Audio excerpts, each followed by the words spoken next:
말씀의 제목은 어린이에 대한 어른의 태도로 정했는데요. 이 말씀의 제목을 가지고 우리 함께 은혜를 나누는 시간을 갖겠습니다. 오늘 5월에도 벌써 5월이 되었어요. 5월 하면 가정의 달이잖아요. 처음으로 그 5월 그 어린이 주일을 맞이하게 되었습니다. 오늘이 5월 4일이고 이제 내일이 5월 5일인데 우리는 참 이 5월 5일 어린이날 그러면요 예전에 우리 어렸을 때 생각이 나잖아요. 그때 저는 시골에 살아서 그 5월 5일 뭐 어린이날 해도 뭐 선물도 받지 못하고 그랬지만 그래도 마음만은 왠지 기쁘고 즐거웠었어요. 그래서 그냥 5월 5일 어린이날 때가 오면은 그냥 왠지 좋은 일이 생길 것 같고 누군가가 축복해 줄 것 같은 그런 마음이 들어서 참으로 기뻤던 적이 있습니다. 5월달은 참 이제 실록이 짙어지고 또 그냥 그 봄꽃들로 이렇게 화사하잖아요, 거리가. 그래서 또 그 햇살도 그냥 아주 찬란하고 이러기 때문에 하늘이 또 높죠. 그렇기 때문에 굉장히 5월하면 굉장히 꿈과 그 소망과 희망이 차고 넘치는 그런 기쁨의 달인 것 같아요. 또 우리 가정들을 다 생각하게 됩니다. 각자 내 가정을 생각해볼 때 내 가정은 과연 행복한 가정일까? 내 가정은 어떤 가정일까? 라고 생각을 해보면서 정말 우리 가정이 행복하려면 어떻게 살아야 될까? 어떠한 마음가짐을 하고 살아야 될까? 이런 생각들을 아마 한두 번쯤은 해볼 것입니다. 포로시는요, 세계에서 가장 저명한 23명의 성자 중에서 단 한 명을 제외하고 나머지 전부가 그 18세 이전에 신앙생활을 하기 시작했다는 것을 알고선 이분이 그렇게 말했습니다. 세계적으로 성공하는 사람들을 보면 모두 일찍부터 하나님을 위하여 사회 인류를 위하여 힘쓴 사람들이다 라고 말했습니다. 우리가요 그 사람들을 보면은요 우리가 손꼽는 모차르트가 있잖아요. 모차르트 그 6살 때부터 독일 황제 앞에서 그 연주를 했다고 합니다.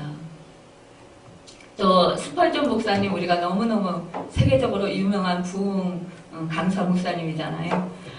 이분이 20세 때에 영국 사회에서 대설교가로 말씀 증거에 힘썼다고 해요. 그리고 핸델은 10살 때부터 작곡을 시작했다고 합니다. 리빙스톤은 23살 때에 검은 땅 아프리카를 찾아가서 선교와 그리고 그 백성들을 살리는 일에 헌신했다고 합니다.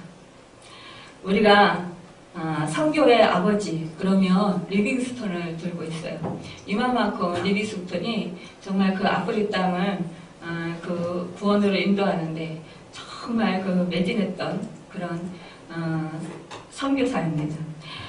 또 칼빈은 우리가 너무너무 잘 알잖아요. 종교개혁 하신 분. 이분은 26살 때에 기독교 강요라는 위대한 저서를 내고 종교개혁에 나섰습니다. 우리가 이렇게요, 손꼽히는 정말 세계적으로 각 분야에서 유명한 그런 분들을 볼 때에 이분들이 바로 18세 이전에 신앙생활을 하기 시작했다라는 거예요. 우리가 이런 것을 볼 때에요, 정말 그 어렸을 때부터 신앙생활 하는 것이 얼마나 중요한가, 그 인생에 있어서 얼마나 귀한가를 우리가 또 그 생각해보는 그런 시간이 됐을 것입니다. 미래의 주인공이 될 어린이를 우리는 귀히 여기며 또한 사랑해야 하는데 그 사랑해야 하는 그 아기 아기들 또 어린이들을 진정으로 가장 그 사랑하는 것은 그 예수님께로 데리고 오는 것일 것입니다. 그러니까 신앙생활을 못해서부터 하면 더 듣겠죠. 어머니, 아버지 뱃속에서부터 그렇게 신앙생활을 하면 그 믿음의 유산을 물려받으면 더 행복하고 더 정말 좋겠지만 그렇지 못할지라도 부모님이 중간에 믿음 생활을 했으면 그 부모님 때문에 또 이렇게 중간에 믿음 생활을 하게도 됩니다. 또 친구들의 그 전도를 통해서 또 이렇게 믿음 생활을 하게 돼요. 그런데 이렇게 그 믿음 생활을 하는 것, 이것이 얼마나 축복인지 우리는 정말 하나님의 은혜가 크고도 높습니다. 이미 2000년 전에요. 예수님은 당시 천대와 멸시를 받고 그 사람 수에도 들지 못하던 그 어린이를 존귀 여기고 정말 사랑해 주셨던 것을 알 수 있습니다. 그리고 사랑해야 하는 것을 가르쳐 주셨습니다. 이 제자들이요, 예수님께 이렇게 묻습니다. 천국에서는 누가 큽니까? 이렇게 예수님께 여쭤봤어요.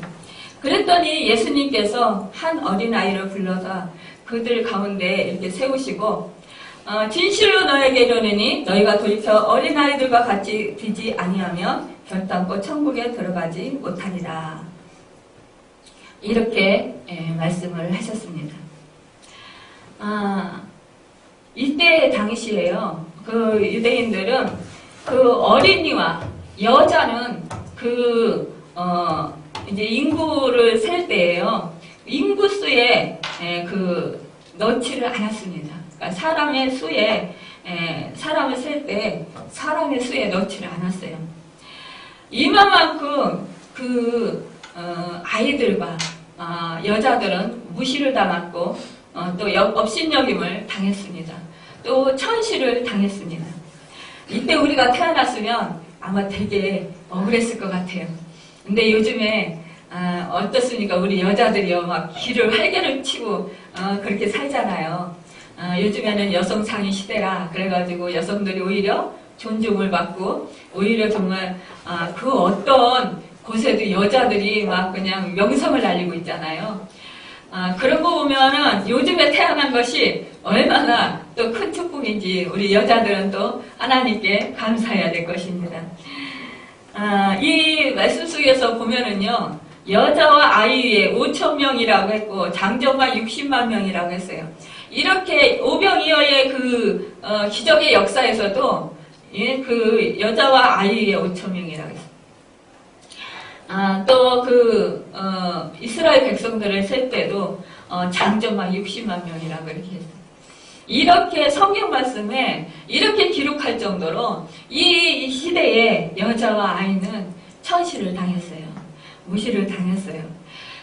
그런데 이런 때에 우리 예수님께서 이 어린아이 하나를 세우시고 이 어린아이와 같지 아니하면 천국에 들어가지 못한다고 그렇게 말씀을 해주셨습니다. 사람들에게 멸시를 당하고 업신여김을 당하는 그 어린이를 우리 주님은 그만큼 사랑하셨고 또 그 어린이들을 귀하게 보셨습니다. 우리 주님은요, 이 어린이의 그런 특징을 말씀해 주시는 거예요. 어린아이 하나를 영접하면 곧 나를 영접한다고 말씀하시고 또 누구든지 나를 믿는 이 작은 자 중 하나를 신축하게 하면 차라리 연자맷돌이 그 목에 달려서 깊은 바다에 빠뜨려지는 것이 나으니라 이렇게 말씀할 정도로 이렇게 우리 주님은 이 어린이 한 사람 이 사람을 굉장히 중요하게 여겼던 것을 볼 수가 있어요. 이렇게요, 어떤 가정에서는 어린이들을 무시합니다. 또 어떤 가정에서는요, 어린이들에 대해서 이렇게 소홀히 하는 가정이 있어요. 그런데 요즘 세상에 또 한편으로는요, 어린이를 또 너무 또 이렇게 우애 주다 보니까 오히려 버릇없는 어린이로 또 이렇게 또 잘못 양육하는 그런 경우를 보게 됩니다. 그래서 그 인생이 너무나도 그 잘못되는 그런 불행한 일을 우리는 보게 됩니다.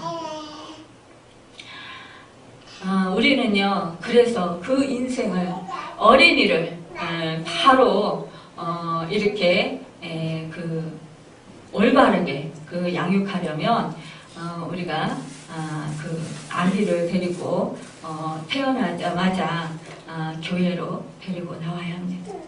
그래서 그 아기와 함께 예배를 드리고 또 축복기도도 받도록 해야 합니다. 또한 유아 세례를 받게 하고 또 교회에 함께 출석하고 또 하나님의 말씀을 가르쳐야 돼요. 그리고 규칙적으로 신앙생활을 확실하게 할 수 있도록 그렇게 가르쳐야 합니다. 오늘 본문 말씀에 이어서 그 누가복음에 보면은요, 예수님께서 어린아이 앞에 나온 예수님 앞에 나온 어린아이들을 예수님께서는 금하지 말라, 제자들이 금했을 때요, 금하지 말라, 내게 오는 것을 금하지 말라 말씀하시면서 그 어린아이의 머리 위에 손을 얹고 축복해 주셨습니다. 우리 주님께로 나오면, 우리 교회에 나와서 하나님께 예배드리고 하나님의 말씀을 듣고 하나님께 기도드리고 찬양 드릴 때에 하나님께서는 부모들에게 정말 기대보다 넘치는 그런 상상할 수 없는 그런 큰 축복을 하나님께서 이 자녀들에게 내려주신다는 것입니다. 우리 주님은요, 오늘 이 본문 말씀에서 말씀하시는 것은 이 어린아이들과 같이 어른들이 하나님을 의지하고 또 순수함으로 하나님의 말씀을 받고 하나님께 순수함으로 예배드리고 기도드리는 자, 또 겸손한 자, 교만하지 아니하고 나를 높이지 아니하고 정말 나를 낮추고 하나님 앞에 나는 연약한 자, 나는 부족한 자지만 나는 죄인이지만 그렇지만 우리 주님께서 나를 사랑하셔서 나를 택하여 주시고 예수 믿게 하시고 구원받게 해주신 그 제사해 주신 그 은혜를 감사하는 자, 그런 사람들이 바로 천국에 들어간다는 거예요. 그리고 하나님의 말씀대로 순종하고 행하는 자, 그 사람들이 바로 천국에 들어간다라는 말씀입니다. 이 어린아이와 같은 자는 보십시오. 이 어린아이는요, 거짓말을 못해요. 그리고 순수해요. 그리고 이 어린아이는요, 부모 떨어지면은 잠시 잠깐도 가만히 있지 못해요. 왜냐? 두려워서 울며 불며 부모를 찾아요. 엄마가 잠시만 안 보여 보십시오. 우리 지우가 있는데 지우 떼어놓고 잠시만 화장실만 가도 엄마 어디 갔냐고 울고 불고 난리를 칠 것입니다. 집이 발칵 뒤집힐 거예요. 그토록 이 어린이는 엄마, 아빠를 아주 그 목숨과 같이 여깁니다. 그렇듯이 우리 어른들도요, 이 하나님을, 우리 주님을 목숨과 같이 여기면서 떠나면은 나는 금방 죽을 것 같이, 정말 모든 것이 끝나는 것 같은 그런 마음으로 우리 하나님을 찾아야 된다는 거예요. 우리 하나님께 의지해야 된다는 거예요. 우리 하나님 아버지께 찾고 나아가야 된다는 것입니다. 이런 자가 바로 천국에 들어간다라는 그런 말씀입니다. 그래서 이런 어린아이와 같이 이렇게 하나님을 찾지 않는 자, 그런 자들은 천국에서 큰 자가 될 수 없다는 것이에요. 그런데 우리는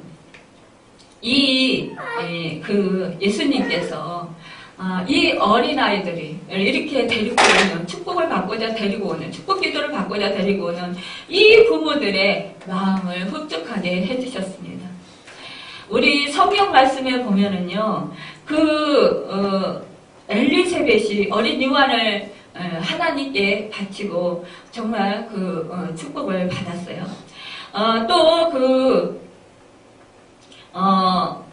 또 사무엘의 어머니, 한나가 아기를 못 낳았잖아요. 그럴 때, 이제 성전에서 막 기도했잖아요, 하나님께.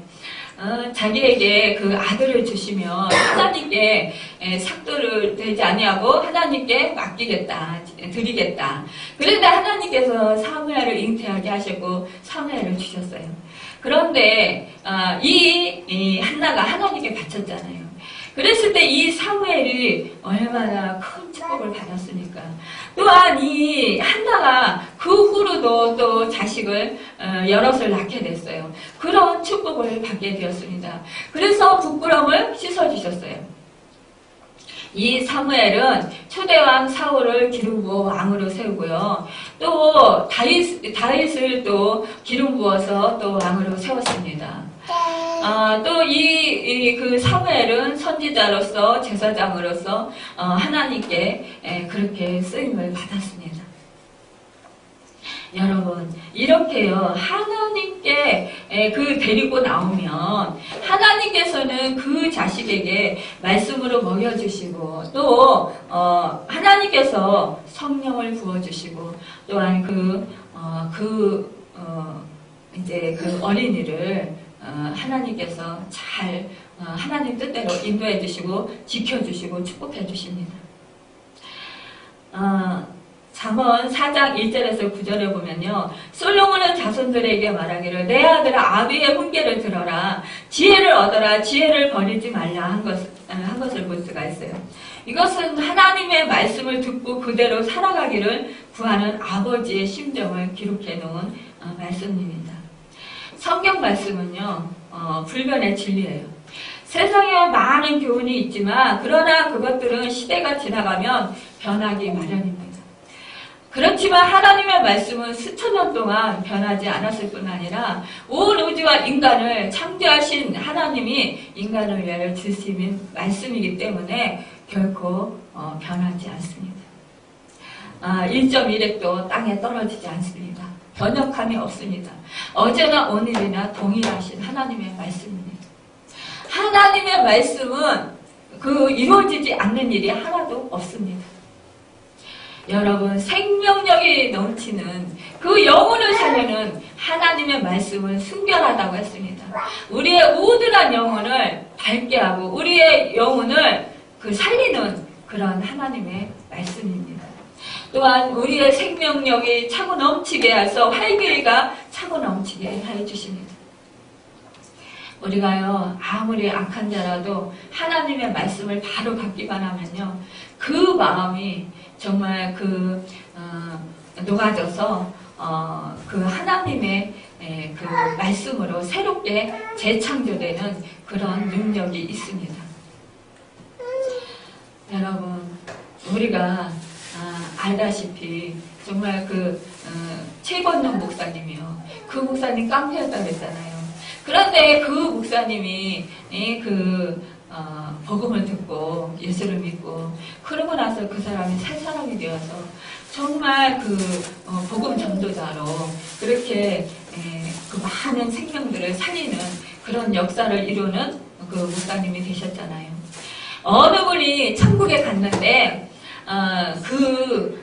천국에서 최건동 목사님의 집을 보았는데 너무너무 크고 화려하고 아름다웠다고 합니다.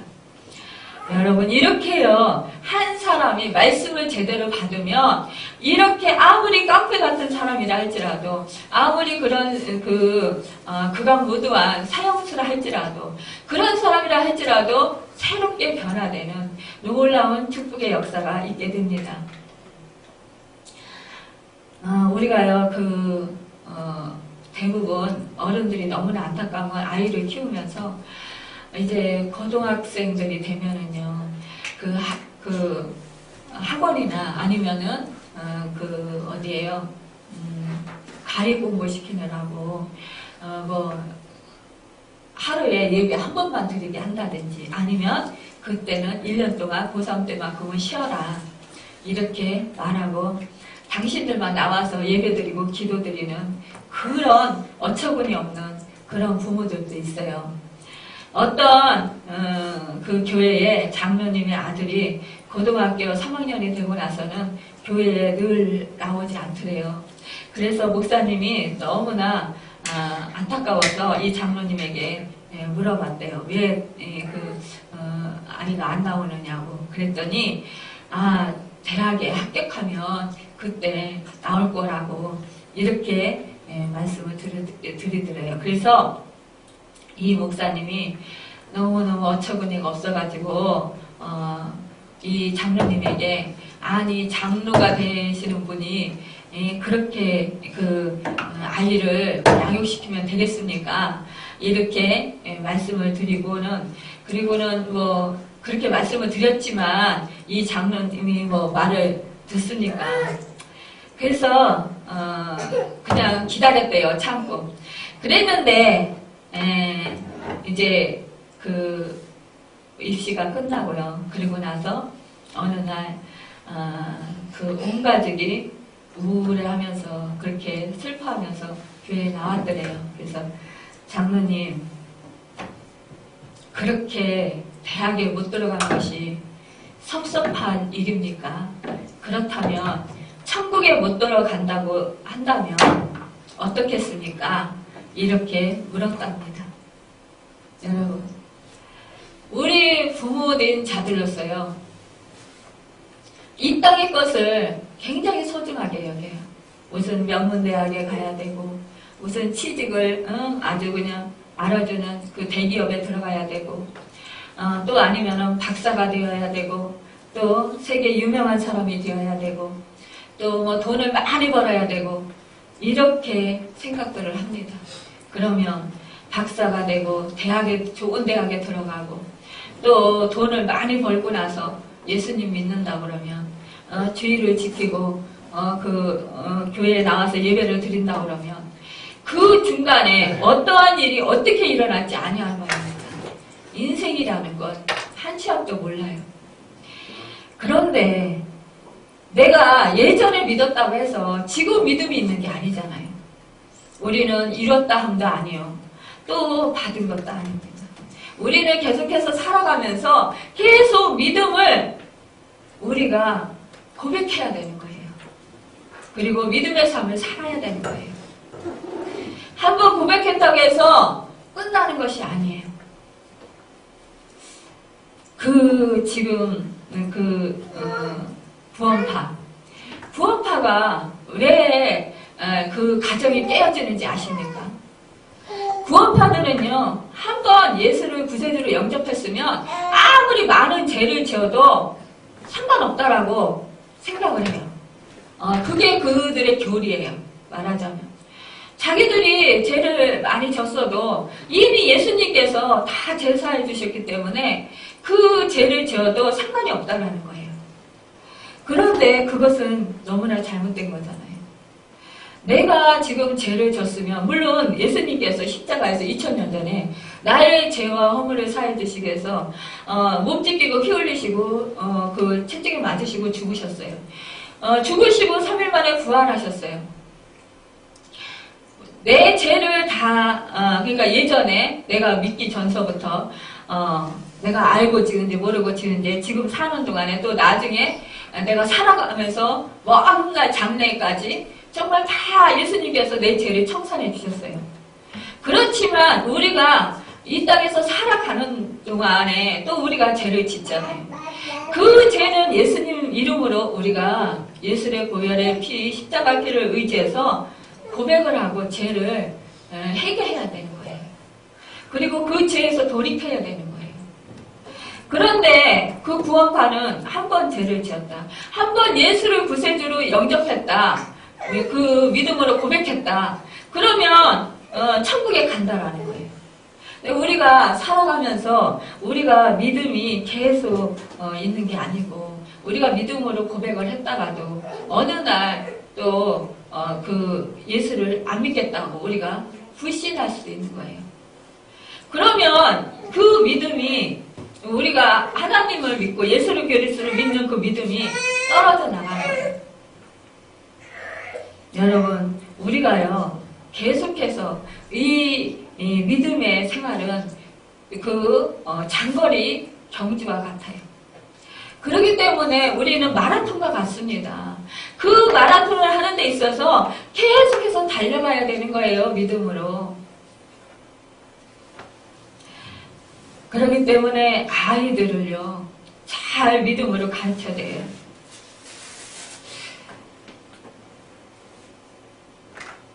그리고 또 그 자녀들을, 자녀들의 수준에 맞도록 가정 예배를 드려야 합니다. 헌금하는 법도 가르쳐 줘야 돼요. 기도하고 성경 읽는 습관도 갖도록 그렇게 가르쳐야 합니다. 또한 그 아이들이 잘못했을 때는 하나님께 회개하도록 가르쳐야 해요. 그런데 그 오늘날 그 믿는 가정의 자녀들이 교회에 안 나가는 것을 가만히 내버려두는 그런 것은 얼마나 잘못된 정말 애석한 일인지 모릅니다. 반드시 책임지고 그 영원한 생명과 진리의 길인 그 예수님께로 아이들을 데리고 나와야 합니다. 그래서 신앙생활을 잘 하도록 그렇게 이끌어줘야 됩니다.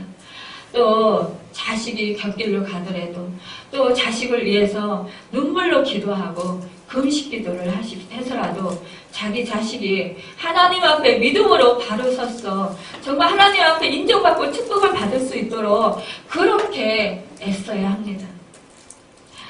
특히 우리는요, 자녀들을 마음으로만 사랑하고 사랑하지 말고 그 말과 행동으로 사랑을 표현해 줘야 합니다. 눈짓이나 몸짓으로 또 꼭 안아주거나 또 뽀뽀해주거나 또 그 어깨를 어루만져주거나 감싸주거나 머리를 쓰다듬어주거나 칭찬의 말을 해주거나 또 그 늘 사랑과 관심을 그렇게 보여주고 보살펴주고 격려해 주어야 합니다. 또한 그 사랑의 채찍으로 훈계해야 합니다. 어린이들이 자랄 때는 잊지 말고 칭찬해 주어야 되지만 그렇지만 사이의 법을 어기거나 하나님의 규율을 어기면 고통이 있음을 깨닫도록 채찍을 가야 합니다. 존 웨슬레의 어머니 수산나는요, 자녀들의 고집을 즉시 꺾어버리라. 이것을 빨리 꺾을수록 좋다. 자녀들에게 지나치게 친절하고 그들을 제멋대로 하게 버려두는 부모는 사실상 잔인한 사람이다.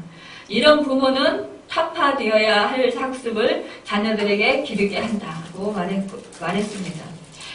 또 자녀들을요, 제멋대로 버려두는 부모는 마귀의 일을 하는 사람이고 신앙을 무의미하게 하며 구원을 불가능하게 하고 자녀들의 영혼과 육신을 멸망하게 하는 사람이다라고 했습니다. 그러므로 우리는요, 하나님의 그 말씀과 또 사이의 그런 제도와 사이의 그 규율을 어겼을 때 우리가 정말 그 사랑의 매를 들어야 합니다. 그리고 사랑의 그 매를 들 때에는요, 부모의 화풀이로 때려서는 안 돼요. 부모가 자신을 완전히 통제할 수 있어야지 화가 났으니까 때렸구나 하는 그런 인상을 아이에게 주어서는 절대로 안 됩니다. 그것은 아이에게 상처가 돼요. 그리고 부모의 권위도 땅에 떨어지고 맙니다. 그래서 아이가요, 사춘기가 되면은요, 오히려 부모를 원망하고요, 또 부모에게 대들어요. 그래서 그 상처가 돼서 그 아이가 영적으로 그 고통을 당하는 것을 보게 됩니다. 그리고요, 영적으로 잘못되다 보니까 그의 그런 그 행동도요, 이 사회 속에서 적응하기가 힘든 거예요. 그리고 그 사람이 믿음 생활을 한다고 하지만 그렇지만 세상 속에서 빛의 역할, 소금의 역할을 전혀 감당하지 못하고 오히려 악한 사단에게 붙들려서 그렇게 악한 친구들과 어울리면서 잘못된 그런 삶을 살아가는 경우를 우리는 많이 보게 돼요. 그렇기 때문에 이 부모가 그 징계를 하더라도, 매를 때리더라도요, 내가 무엇을 잘못했는지 확실하게 그 인식시켜주고, 그 잘못 때문에, 부모가, 너를 이렇게, 그 징계할 수밖에 없다라는 것을 가르쳐 줘야 돼요. 사랑하기 때문에 징계한다라는 것. 우리 하나님께서도요, 이스라엘 백성들은요, 그 사랑의 매를 드셨어요. 그래서 이 이스라엘 백성들에게 징계를 하셨습니다. 여러분, 하나님을 떠나고 하나님께 반역할 때 하나님께서는요 전쟁으로 기근으로 또 그 질병으로 하나님께서 그 백성들을 때리셨어요. 그래서 그들이 그 고통 속에서 그 자기들의 죄를 깨닫고 회개하고 돌이켜서 다시 하나님을 찾고 하나님과 올바른 관계가 될 수 있도록 그렇게 인도해 주셨습니다. 여러분, 사랑하기 때문에 하나님께서는 그 당신의 백성들인 이스라엘 백성들을 징계하셨어요. 그렇기 때문에 우리도 또한 그 사랑하기 때문에 그 자녀가 잘못된 길을 간다면 징계해야 합니다. 또요, 그 공평하게 징계해야 돼요. 어떤 아이는 덜 사랑하고 어떤 아이는 더 사랑하는 것 같은 그런 것을 보여줘서는 안 됩니다. 그러면 서로 형제 간에 서로가 서로를 미워하게 되고 서로가 또 그 차별을 느껴서 서로가 서로에게 대적을 하게 돼요. 형제가 깨지게 돼요.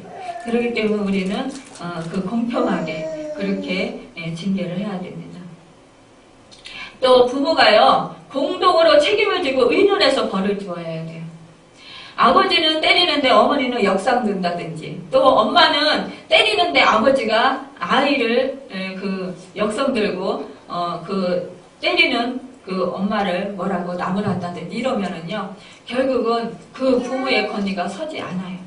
근데 제가 아이를 키워보니까 남편이 아이를 때리거나 야단치면 제가 속상하더라고요. 그래서 막 화가 나더라고요. 그런데 또 그 아빠도 마찬가지일 것 같아요. 엄마가 때리거나 야단치면 아빠도 대신 화가 나고 속상할 것 같더라고요. 그런데 그러기 때문에 우리가 그 아이에 대해서 정말 그 야단칠 때라든지 징계할 때 서로가 의논해서 그 어느 선이 적정한가를 이렇게 의논해가지고 함께 마음을 합해서 할 때 그럴 때 그 아이가 바로 설 수가 있습니다. 또요 매를 들 때 욕구불만을 털어놓지 말고 기도하는 마음으로 해야 합니다.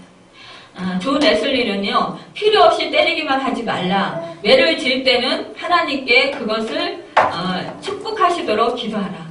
그렇지 않으면 부모 자신의 심령이 해를 입고 자녀에게 유익도 없다고 했어요. 그렇기 때문에 우리는 그 매를 들 때요 전혀 자식에게 그 욕구불만이나 또 그 미운 생각을 가지고 때리면 안 되겠어요. 또 징계하면 안 되겠습니다. 그리고요 그 아이에 맞는 그런 벌을 주어야 합니다.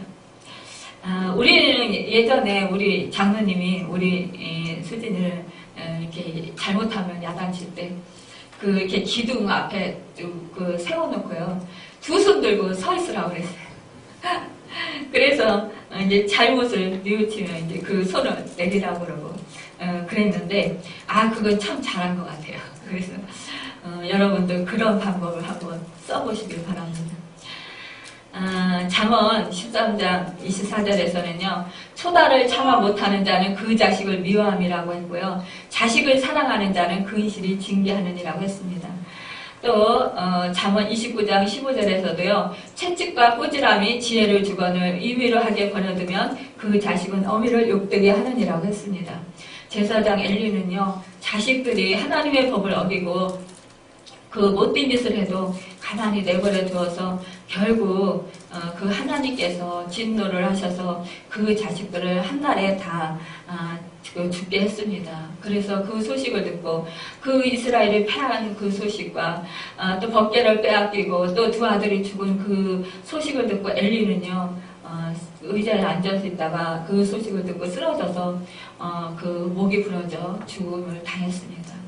그런 그 가문이 아주 망하는 그런 불행을 겪었어요. 여러분이 정말 주님의 말씀으로 잘 또 자녀를 양육하시길 바랍니다. 그리고 부모는요 생활로 본을 보여야 돼요. 미국 보스턴 탑포스트 대학의 아동교육연구소 그 스트라스버거 교수는요 텔레비전이 자녀의 그 교육에 미치는 영향에 대해서 이렇게 보고했습니다. 미국 아이들은 매주 평균 23시간을 텔레비전 앞에 앉아 있다고 해요. 1년 평균 성적인 장면이 1만 4천회 정도가 나온다고 해요. 그리고 술 광고가 2,000번을 보게 된다고 합니다. 최근 나오는 음악 비디오의 75%는 성적인 내용을 담고 있고 50%는 폭력을 주제로 삼았다고 합니다. 자녀를 망가뜨리려거든 그래서 부지런히 텔레비전을 자녀들에게 보게 하라고 이렇게 말했다고 합니다. 여러분, 우리는요 어른들부터 정말 이 텔레비 보는 것을 좀 줄여야 돼요. 어른들은 텔레비 보면서 아이들은 공부하라 그러면 아이들이 그 소리 때문에 공부가 집중이 되겠어요? 공부할 수 있겠어요?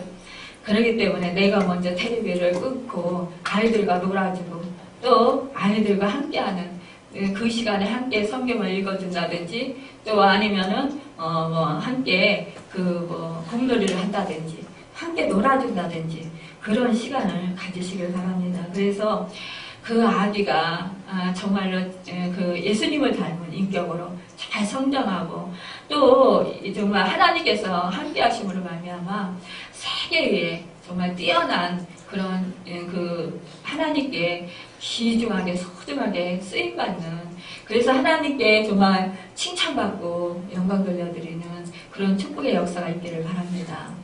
여러분, 가장 소중한 거요 예수님께로 데리고 나오는 것이에요. 하나님 말씀을 듣게 하시는 것입니다. 그리고 말씀에 늘 중심에서 양육하세요. 가르치세요. 또 그 교회 생활에 있어서 늘 기도하게 하시고 또 가정 예배를 드리시고 또요 제사장의 그 축복 기도를 늘 해주시길 바랍니다. 그러면 그 하나님께서 그 자녀들에게 정말 잘 그 하나님 뜻대로 또 많은 그 달란트를 주시고 또 은사들을 주시고 또 지혜를 주시고 또 총명함을 주시고 또 믿음을 주시고 또 축복해 주셔서 능력을 주셔서 정말 이 세계 위에 뛰어나게 쓰시는 그래서 하나님께 영광 돌려드리는 귀한 축복의 주인공이 되게 하여 주실 것입니다.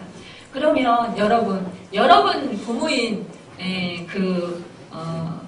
기쁨이 얼마나 크겠어요. 사실상 자식이 부모의 자랑이고 자식이 부모의 기쁨이잖아요. 자식이 잘 되는 것 이것이 바로 우리의 부모의 소망입니다. 하나님도 이 자식에게 기업으로 주시고 또한 아이들을 통해서 하나님 나라가 더욱더 든든하게 세워지고 정말 확장되고 건설되기를 그렇게 원하실 것입니다. 여러분 그 축복해 주신 그 자녀들 아이들을 정말 주님의 말씀으로 잘 양육하시길 바랍니다. 기도하겠습니다.